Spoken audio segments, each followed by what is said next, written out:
j'évite ces zones de sujet parce que voilà Lolo Beauté, votre Lolo Beauté, tout là, la voilà ici.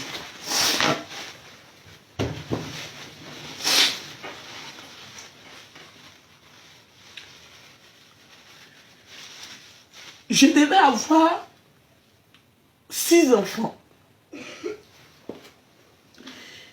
J'avais eu ma première fille. J'ai accouché à 10 mois. Parce que j'étais en seconde. Moi, je me suis mariée très vite. Lorsque j'étais dans mon foyer, je continuais les études. Mon mari, je l'ai connu en classe de 3e. C'était mon professeur d'histoire géo.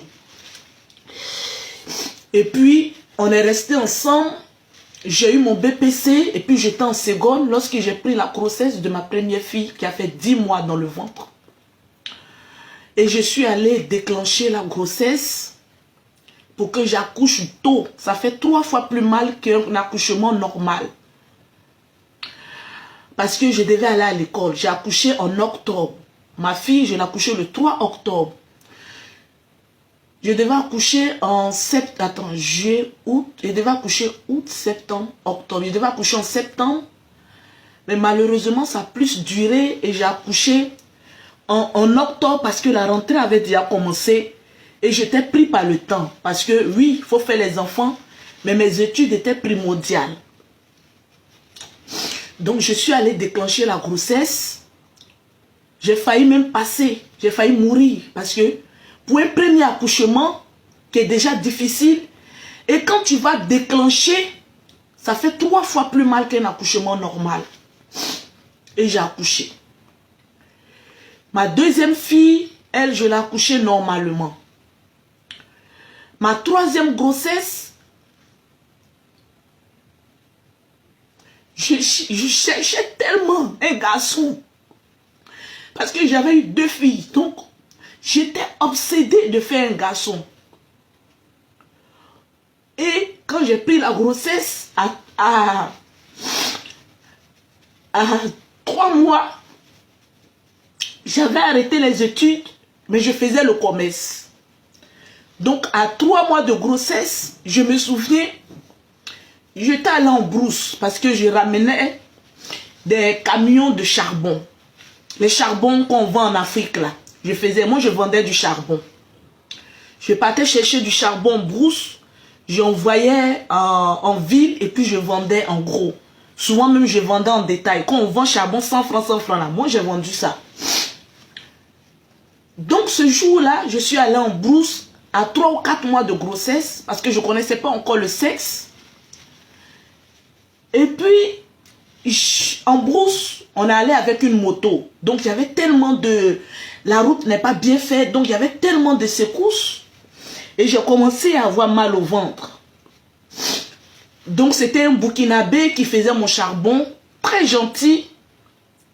Qui m'a dit, mais madame, vous allez vous tuer dans le commerce là. Vous êtes enceinte, reposez-vous. Je me souviens du mot que je lui ai dit. J'ai dit, je ne peux pas me reposer. Parce que je suis enfant de pauvre. Il faut que je me cherche. Il m'a dit, non, madame, vous ne pouvez pas rester en brousse. Parce que, il ne sait pas, André, le monsieur même a senti le Burkinabé. Il a dit, je vous ramène en ville. Il m'a ramené en ville. J'avais toujours mal. Mais moi, je suis le genre de femme, je suis sensible, mais je suis dure. J'affronte les choses. S'il n'avait pas insisté, j'allais rester en brousse. Parce que je tenais à ma marchandise. Je calculais le bénéfice que j'allais avoir. Parce qu'il y avait les clientes aussi qui m'attendaient en ville. C'était du très bon charbon, donc j'étais fière. Mais en même temps, j'avais mal. Il m'a ramené en ville, c'était à Zaguier. Et là, ça n'allait pas. Il m'a dit, madame, il ne faudrait pas qu'il y ait de problèmes. Si vous connaissez les Burkinabés, ils n'aiment pas les problèmes. Surtout quand ils sont dans un pays étranger. Là, alors, on a cherché un cas la nuit, là. Je suis rentrée à la maison à 2h. C'est quoi ça? Tapoter l'écran. À 2h et quelques du matin,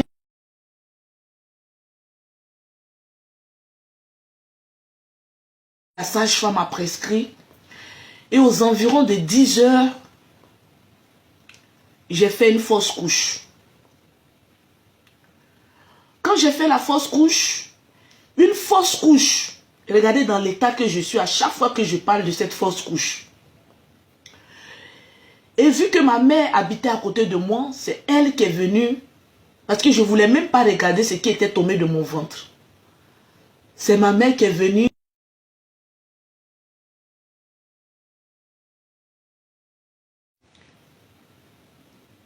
Et puis elle m'a regardé, comme elle savait que je cherchais un garçon. Elle m'a dit, c'est pas grave, tu auras un autre garçon.